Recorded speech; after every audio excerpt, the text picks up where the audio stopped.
One way or another, every good conspiracy comes back around to the all-seeing eye, and every good conspiracy is in the eye of the beholder. That's why I found this one uniquely interesting, because it started with me just really misreading a word. I was looking through some old newspaper articles, just basically browsing, and I came across the word occultist. And I was like, oh, what's this about an occultist? Very interesting. And I read it a couple times and I still read the word occultist until I finally realized, and Melissa pointed out to me, it was oculist. It was not occultist. It was a story about an oculist. And that just got me thinking, interesting that I misread the word. Interesting word anyway. I mean, I knew it had something to do with the eyes, but just on a whim, I looked up first what oculist was.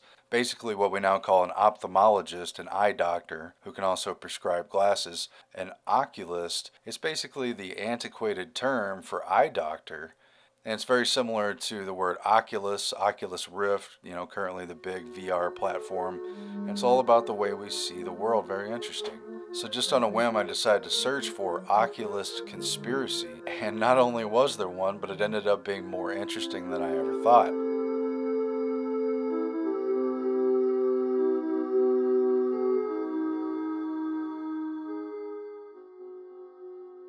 And the story pretty much starts with translating an old cipher. And so Wired Magazine back in 2012 wrote a really fascinating story about it. Basically, an academic who was translating old languages, who was an expert with languages, she was about to move to another institution, and her close working colleague gave her what he said was a top secret manuscript that she could work on late cold nights or whatever, because she was moving to Sweden. And it turned out to be a cipher that she couldn't crack after more than a decade of working with it, even though she's a qualified expert. But she ended up working with a machine translationist after seeing a lecture he was giving. And they use the same modern techniques that they're using to steer society, to make investments on Wall Street, and to track social behavior. They use these for machine translations, the same kind of software that Google Translate uses. And they say that instead of teaching rules about language as you would to a human student who's trying to learn a new language, they study the patterns and the frequency of words, and it becomes a likelihood of translation and an algorithm. It's done by a computer. And the Oculus conspiracy was unraveled after many years of a very tedious translation that was very difficult even with the machine. And it took them a while to find out that it was even written in German as opposed to other languages. And once they kind of had a hint at that, they started taking a crack at translating some of the letters. And these are very strange letters. There's a lot of symbols and a lot of accent marks. Basically, this is why they didn't even know. For a while, they didn't even know maybe this is just a hoax or something. They've called a lot of documents hoaxes, but it turned out they did not think this was a hoax because they found the pattern, basically. In the end, all these regular letters, the ones that are not accented, those became the throwaway letters. They started by trying to translate them, but it turned out those were the throwaway letters to reveal the actual code and show the spaces of words and the breaking up and everything. And even still, they didn't have a direct translation, obviously, for these strange symbols, but if it was written in a human language, they can pretty much eventually extract it. And what they found first was talk about secrets. And after they translated a few words, they discovered that they were dealing with an initiation document. And they found the phrase light hand. Finally, they took it to the archives and they found old secret societies where they had used the term light hand. And what was revealed from this very interesting code that was just so difficult, machine and man together almost couldn't crack it. What they found was they traced it back to a group that called itself the Great Enlightened Society of Oculist. And this ends up being pretty interesting. It's a very little known secret society, but it does appear to have been genuine, and it appears to have remained so little known because presumably this group actually did want to keep itself secret, unlike larger orders, the Freemasons. They hide in plain sight, for instance, even though their proceedings are in secret and it's staggered according to initiation rank and so forth. And so this document for a secret society of Oculist describes in detail the initiation ritual that they do to their members, and it's actually oriented around eye doctors, and they think the society peaked sometime in the 1740s. In the 1700s, Just at the dawn of what was about to become the American Revolution, and after that, the French Revolution, Freemasonry was very popular in Europe. There were lots of different lodges and lots of subgroups. And the key development, at least according to what they're saying in this story, is that the Pope issued a historic decree in 1738 that outlawed Freemasonry and made it a target and an enemy of the Vatican. And the Pope forbid Catholics from joining the Freemasons or from assisting them in any way on threat of excommunication. And apparently they were most worried about the secret oath. They didn't want Catholics making a secret oath with other non-Catholics and having a secret loyalty that they didn't control or that they didn't know about or that might trump them. And so mainstream history tells us that in 1738 and 1740, a lot of Mason groups splintered off and they created new groups to try to hide their secrets and to try to remain from being prosecuted because they were being accused of satanic activity and being accused of sodomy and other things that they could have been persecuted for. So there was an attempt to hide these secrets. And this group, the Enlightened Society of Oculists, seemed to be carrying a significant repository of Masonic secrets because once they cracked this cipher document, they found that the back, like the last 75 pages or so of this 100-page document, pretty much described all of the known Masonic secrets in detail, all the different initiation ranks and the secrets that are revealed, the mysteries that they take step by step.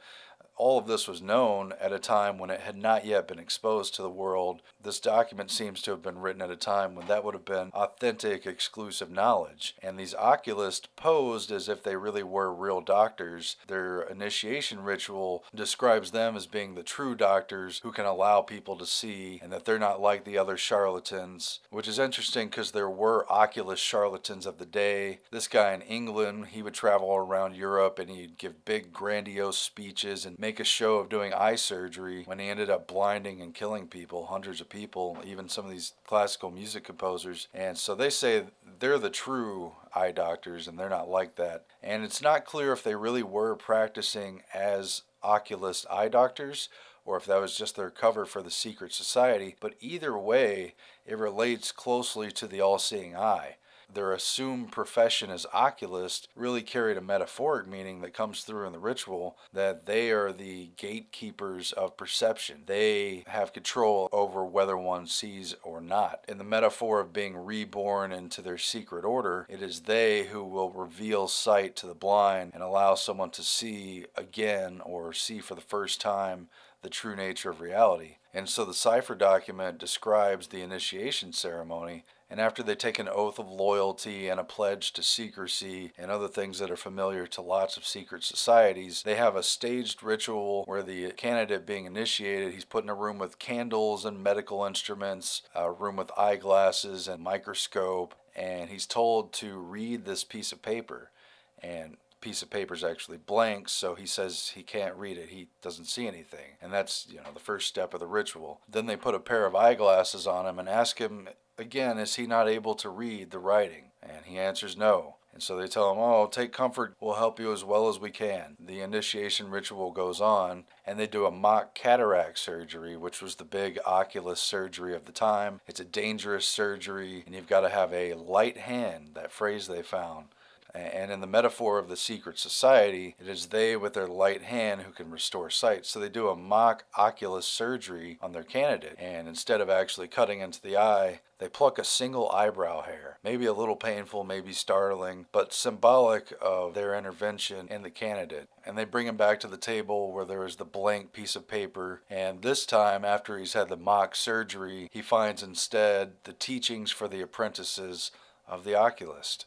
And so now he could see and they've restored his sight. And that's when they begin to teach their candidate about how to read their secret language, how to recognize it, how to know which letters to read and which not, and how to translate it. Something that historians didn't figure out for 260 years or so.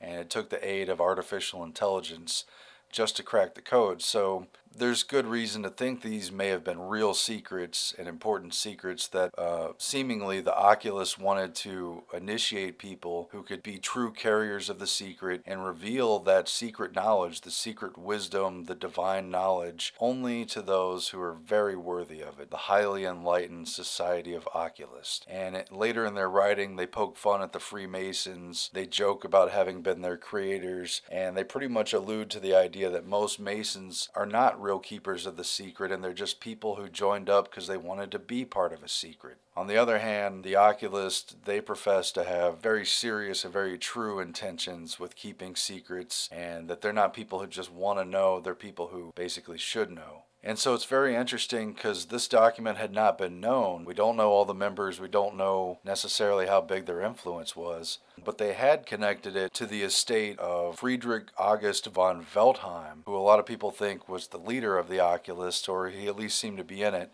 And he was an aristocrat, lived in the 1700s, and he was in a lot of secret societies. Some of them were important and some of them not. And they're making the case in this Wired article that whereas he was also a member of the Order of the Golden Poodles, he didn't seem to take that one seriously, but he did seem to take the Society of Oculists very seriously, because Veltheim in his will left a trunk that was locked, and he ordered his own son not to open the locked trunk unless he was given permission by the local duke or one of the duke's descendants. So he gave a higher authority to the secret contents of this trunk to the local duke, whoever that was at the time or would have been, than his own heir. At any rate, the trunk was not knowingly opened until 1918, hundreds of years after he had passed. He died in 1775, and they found this document in there. Nobody knew how to translate it, and they also found some interesting objects, and they found an image of the seal of the oculist, which is in German here, a little hard to read, but it depicts some cats, maybe even leopards or panthers, watching over mice at night. And they make the argument that this is an allusion to the secret knowledge, the hidden knowledge that they possess, because cats have very good night vision, so they could see in the dark. In the ignorance of the rest of the world, they alone have the knowledge and the secrets, and they just watch over everyone else like prey, I guess. That's how I would interpret it. And so they also found a cataract needle, again for oculist surgery. It was on a bone handled, a very nice kind of carved out thing. And they found a very ornate tiny cylinder that was covered in jade and gold, and inside they found a tortoiseshell cup that had a replica of the eye, and it was made of ivory and horn, and it came apart like a Madrushka doll into the different physiological parts of the eye. The pupil was inside the lens, that came apart. The iris was on top of the pupil. The cornea was resting on the iris, and so forth. They said each layer was more exquisite than the next, and basically this was a pretty elite symbolic artifacts they found with it. They found an algebraic book that was teaching about numerology and referenced the Jewish Kabbalah. In the end, how important were the high enlightened Society of Oculists? There's no way to know, it's mysterious. Maybe it was a short-lived vehicle during the time of persecution of secret societies, or maybe they've had a lasting impact that people are unaware of. These groups change names all the time. They all sort of work together. Sometimes they work against each other, but a lot of times they work together. They have a lot of the same philosophies, and there's a continuity of the mysteries and secrets in these different groups. But it just really struck me, the oculist was such a compelling symbol for the secret societies, because perception really is controlled through our eyes, and reality as we know it really is mediated through our vision. At least that's the leading sense for most people, unless you've lost one of your senses and then the others become more dominant. But our vision really is in control of the sort of matrix we live in, and it has known flaws. They have what's known as gestalt vision, where humans and animals alike have a sort of shape recognition vision. And our eyes are easily fooled, especially at night and in low light. And it translates in the brain, where theoretically, if your vision was modified, you may not know the difference between reality and an artificial image that's fed to your brain, because your brain reads both as the same. But the idea of a secret society of oculists, it was eerily reminiscent of Videodrome, which is kind of an obscure cult movie. It's a David Cronenberg movie. A lot of people haven't seen it, but it's overtly about mind control. And the twist at the end, after this guy hallucinates from watching this pirate video signal that has a malware signal implanted on the tape in the noise of the tape. And in the end, this conspiracy is controlled by a front organization for an eyeglasses merchant, global consortium of eyeglasses that also make weapons of war and who have now delved into the mind control of the Videodrome television signal. He confronts and destroys them at the end while they're having a trade show for the new line of glasses, and they have symbolic images of the Medicis saying, "The eyes are the window of the soul, love comes in at the eyes," and the whole theme that your eye is what connects to what's really inside of you, and it's the mediator between your world. And David Cronenberg, giving interviews for Videodrome, said, what your senses do, your vision, your hearing, your other senses, what senses do is the same thing as what psychotics do. They fail to distinguish between fiction and reality. Your senses, just like psychotics, don't know the difference between fiction and reality. They're just fed data, and your brain processes it, and your mind makes decisions based on that information. So if you were trapped in a false world, and your eyes were really playing tricks on you because what you were seeing wasn't really there, technically speaking, you wouldn't know the difference, or you may not know the difference. And that's what's creepy about Videodrome, and by way of metaphor and by way of symbolism, it's kind of what's creepy about the Society of Oculist as well, and whatever secrets they still hold from their time of prominence, and really just a few decades before the Bavarian Illuminati surfaced, and all these worldwide revolutions started, and a different sort of agenda began to play out. Translate uses, and they say that instead of teaching rules about language as you would to a human student who's trying to learn a new language, they study the patterns and the frequency of words, and it becomes a likelihood of translation and an algorithm. It's done by a computer. And the Oculus conspiracy was unraveled after many years of a very tedious translation that was very difficult even with the machine. And it took them a while to find out that it was even written in German as opposed to other languages. And once they kind of had a hint at that, for oculist conspiracy. And not only was there one, but it ended up being more interesting than I ever thought.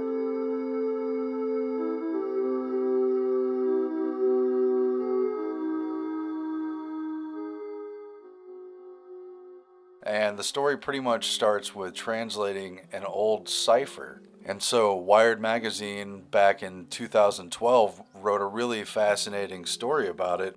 Basically, an academic who was translating old languages, who was an expert with languages, she was about to move to another institution, and her close working colleague gave her what he said was a top secret manuscript that she could work on late cold nights or whatever, because she was moving to Sweden. And it turned out to be a cipher that she couldn't crack after more than a decade of working with it, even though she's a qualified expert. But she ended up working with a machine translationist after seeing a lecture he was giving. And they use the same modern techniques that they're using to steer society, to make investments on Wall Street, and to track social behavior. They use these for machine translations, the same kind of software that Google Translate. One way or another, every good conspiracy comes back around to the all-seeing eye, and every good conspiracy is in the eye of the beholder. That's why I found this one uniquely interesting, because it started with me just really misreading a word. I was looking through some old newspaper articles, just basically browsing, and I came across the word occultist. And I was like, oh, what's this about an occultist? Very interesting. And I read it a couple times, and I still read the word occultist until I finally realized, and Melissa pointed out to me, it was oculist. It was not occultist. It was a story about an oculist. And that just got me thinking, interesting that I misread the word. Interesting word anyway. I mean, I knew it had something to do with the eyes, but just on a whim, I looked up first what oculist was. Basically what we now call an ophthalmologist, an eye doctor, who can also prescribe glasses. An oculist is basically the antiquated term for eye doctor. And it's very similar to the word Oculus, Oculus Rift, currently the big VR platform. And it's all about the way we see the world. Very interesting. So just on a whim, I decided to search